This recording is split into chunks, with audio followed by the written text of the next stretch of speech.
High রে high, এই ধান কি করে পড়ে গেল! আল্লাহ আল্লাহ, এলেন ধান কি করে ফেলা দিয়ে থুয়ে গেছে! আল্লাহ, এই ঝড়ে এসেন সবার এত ক্ষতি করেছে এক রাতের ঝড়ে।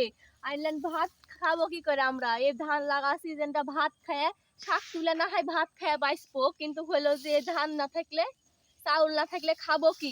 কি খায় বাঁচবো আর কি দিয়ে চাউল কিনবো? আল্লাহ আল্লাহ, তুমি রহম করো। আল্লাহ, তুমি সবার দিকে তাকাও। এদিক থেকে এগুলা সাফ করে মানুষের ধান পড়ে গেছে, মানুষ কি খায় বাইস্তার কি দিয়ে চাউল কিনা খাবে? রাজশাহীবাসী সবার, সব আমার একা না, সব মানুষের এই অবস্থা।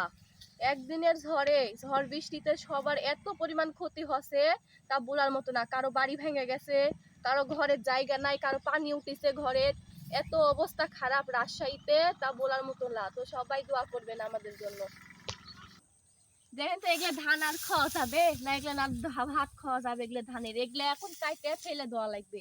এগুলো ধান আর কি খাওয়া যাবে? এগুলো সব পানি ঠাট্টা হয়ে পড়ে গেছে। এগুলো এখন কাইটে ফেলে দেওয়া লাগবে, ফেলে দিয়ে আবার অন্য আবাদ করা লাগবে। তো কত কষ্ট, এগুলো কত কষ্টের ফসল সবার। এত কষ্টের ফসল যদি পড়ে যায় তো সবার মুখে কান্না অবশ্যই আসবে। ভাব, লোন করে ধান করতে বুননো, ধান কইলো তো কইলো, ধানও আল্লাহ সুন্দর ভালো দিল।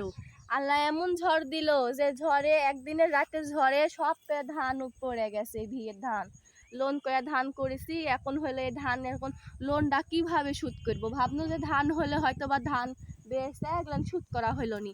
এতগুলো ধান হলে আমার লোন সুদ করতে পারলো নি? কয় বস্তা ধান বেচলেই আমার লোন সুদ হয়ে গেল নি। এখন আমি কি করে কি করব? সবাই দোয়া করবেন আমার জন্য। ধানের ভিড়ে বাতাস লেগে ধানও পড়ে গেছে, ওইদিকে পটলের বান্দাও পড়ে গেছে। এটি বসে থেকে আর কান্দন আর বাড়া যাবে? এখানে বসে থেকে আর লাভ নাই। আমি চলে যাই, কষ্টের কপাল কি করব? ভাবলো যে ধানটা হলে হয়তো বা আরামের ভাতটা খাইতে পারবো। হাইরে দুঃখের কপাল, এমনই ঝড় আইলো আর এমনই ঝড় দিল আল্লাহ যে ধানটা, ভাতটাও ভালো মতন খাইতে পারলো না। নতুন চাউলের ভাত জুটলো না, তা আবার ঋণ করে করেছি ধান। এর মতন দুঃখের কপাল কারো আছে? তাই মন খারাপ করে আর বসে থাকতে পারবো না, বাড়ির যাই।